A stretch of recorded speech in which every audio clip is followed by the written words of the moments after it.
ئەم غەزایە گرنگ بوو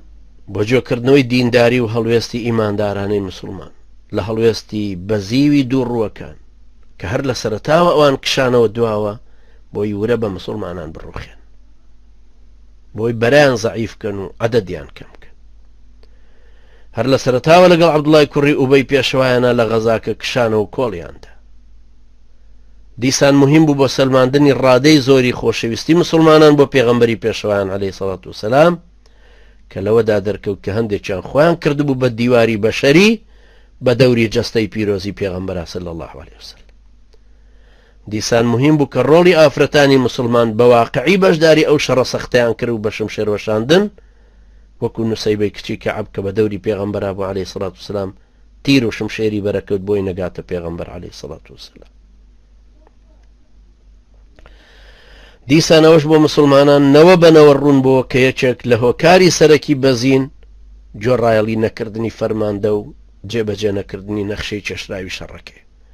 کە دوشمنان ئاسانە توانن بیکەنە ئەو دەلاقەی لێوە دزە ئەکەنەوە ناو ڕیسی مسلمانان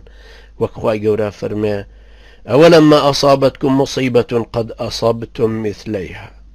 قلتم أن هذا قل هو من عند أنفسكم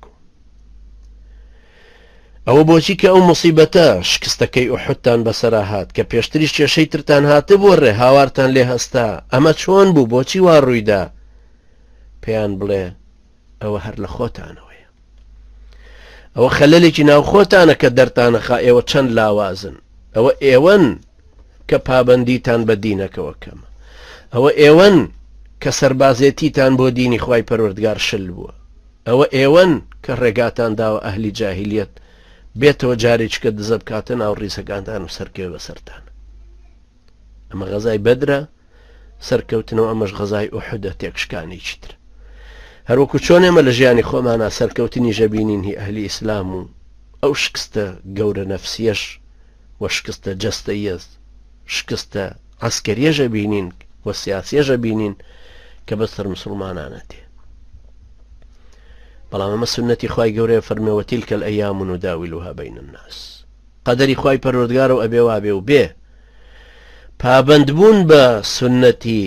خوای پەروەردگارەوە ڕێساکانی گەردوون و پەیوەندی و پابەندبوونیش بە ڕێساکانی بزوتنەوە و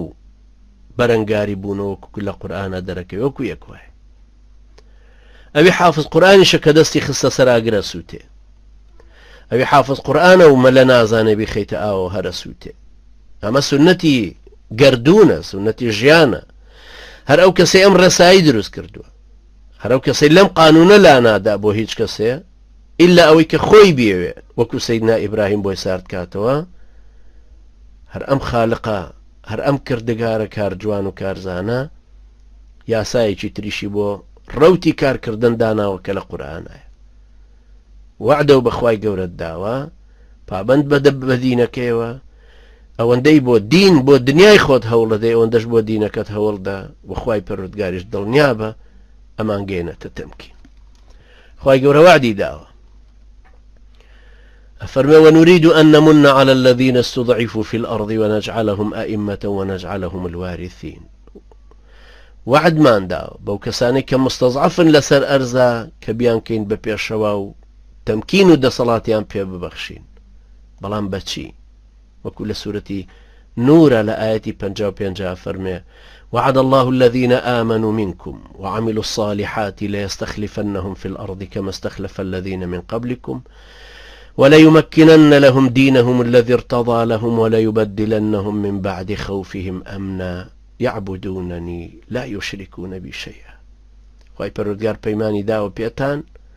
بەوانەی کە ئیمانیان هێنا و کردەوەی چاکیان کردووە لە نێو ئێوەیە کە ئەو بەڵێنەی داونەتێ ليمكنن لهم دينهم ليستخلفنهم في الأرض ئەیان کا بەجێ نشین بەدەسەڵاتدار وليمكنن لهم دينهم الذي ارتضى لهم ئەو دینەی کە خۆی بۆی هەڵبژاردوون و پێی پەسەندە و کردێتی بە بەرنامەی ژیانیان سەریە خاوەی گێنێتە قودرەت و تەمکین و دەسەڵات وَلَيُبَدِّلَنَّهُم مِّن بَعْدِ خَوْفِهِمْ أَمْنًا و ئەو ترس و بیمەی کە هەموو ڕۆژێک دووچاریە بنەوە و تووشیە بن و لە ناخیانە زەرع بووە وەکو جەستەیەکی لێ هاتووە خوای گەورە ئەوەشیان بۆ گۆڕەی کا بە ئەمانێک دوای ئەو دەسەڵاتە گەورەیەکەوێتە بەردەستیان بەڵام بەو مەرجەی یعبدوننی لا یشركون بی شەیئا بەو مەرجەی من بپەرستن و شەریکم بۆ بڕیار نەدەن. ئیمامی بەیزاویە فەرمێ بەو شەرتەی من بپەرستن و لە غەیری من نەترسن. خوای پەروەردگار ئازامان کە بۆ سەرخستنی دینەکەی بمان خاتە ڕیزی ئەو کەسانەی کە بۆ خوا سڵحاون و بۆ بانگەوازی خوا شیاون و پەیامی ئەویان هەڵگرتووە. أقول قولي هذا واستغفر الله لي ولكم وجزاكم الله خيرا والسلام عليكم ورحمة الله وبركاته.